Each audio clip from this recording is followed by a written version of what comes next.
What's up? Dan Blewett here. Today let's talk about, is it okay if your pitcher throws sidearm? So I'm kind of talking to you parents and coaches because I get this question a lot. I've gotten a lot in the past that, hey, my son kind of like slings the ball. He's kind of like a little bit more sidearm than his peers. It looks a little bit off to me. Is it okay? Typically the answer is no. Typically the reason that most pitchers throw somewhat sidearm at a young age is because their mechanics are kind of off. So we'll go over that today. But before we do, make sure you check out, there's links in my description below. I have 2 pitching books, so I'd highly recommend you check them out if you're here to learn more about the game. I also have online courses and lots of other stuff. So definitely check out the description here on YouTube. There's a little like triangle thing that'll open it up, and it's got all the different stuff that are resources here for you on the web, okay?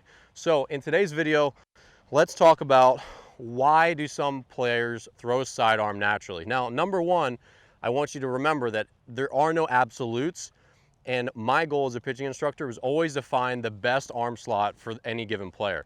So I might have one kid that throws fuel from down here and another kid that throws fuel from up here, and I'm not going to try to make either one of them into the other. Everyone's different, and arm slots can be very unique, and they can be very effective one way for one kid and not for someone else. So don't assume that something's broken until you kind of do a little more digging, which again is why you're here. So number two, sidearm is not the norm, however. So even though Chris Sale and Max Scherzer, they're not sidearm. I mean, Chris Sale is closer. They're lower arm slot guys. They're both like low 3/4. That's completely fine. Those are 2 of the best pitchers on planet Earth, right? So we can't say that sidearm's not effective or that it's not good. But most pitchers end up being in this 3/4 or just standard overhand arm slot, somewhere around here, like 10 o'clock if you're righty, or, well, I guess it depends on the clock, but then 2 o'clock if you're a lefty, something like that. So no one gets way over top because it's not anatomically just very functional this way, because you have a bone that starts to collide with your shoulder here. And down here, it just isn't seem to be as natural either. So somewhere in the middle is where we tend to fall. Now, when you deviate and you're getting a little bit more sidearm, this is typically what happens. So a key component of good pitching mechanics is leading with your hip, which means you make this angle here and then starting uphill as you go down the mound. Because the mound is sloped, we have to resist that by going uphill so that we can land level.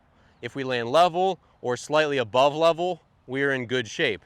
And then we can use our glove hand, our front side, to sort of catapult us over as our front leg starts to stiffen and brace.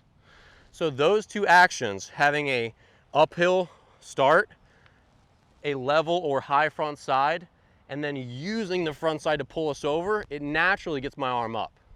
I'm not trying to do this right now, this is where it's going. So as I pitch, as I go through, boom, this becomes a reciprocal action, here to here. Because I use my front side well, my arm comes up a little bit higher over top.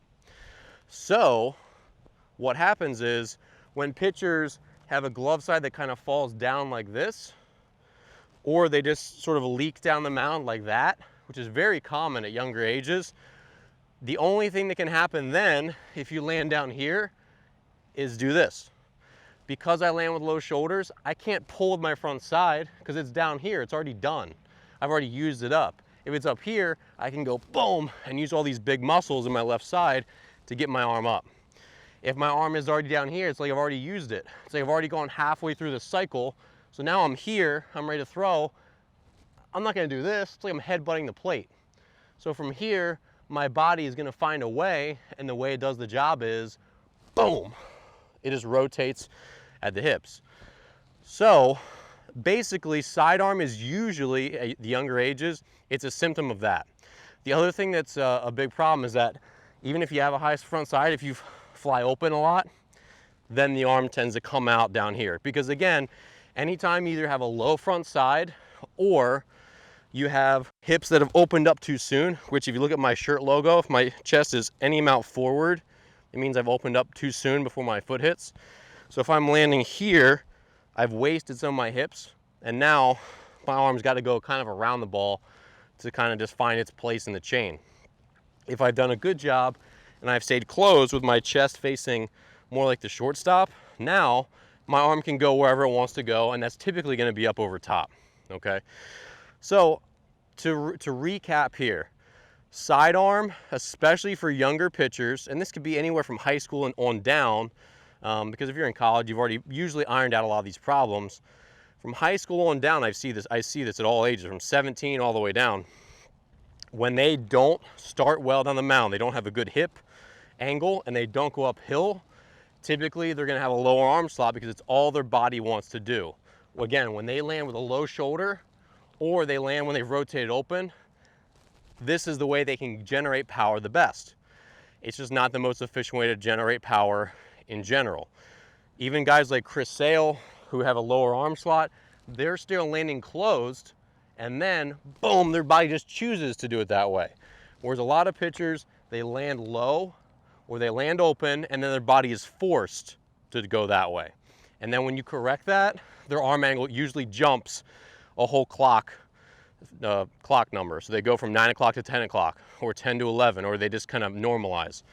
That's my experience over many thousand lessons. And it's just, again, the body trying to be efficient with the transfer of power. When we transfer power uphill and then we go downhill, the arm is going to come up over top a little bit higher.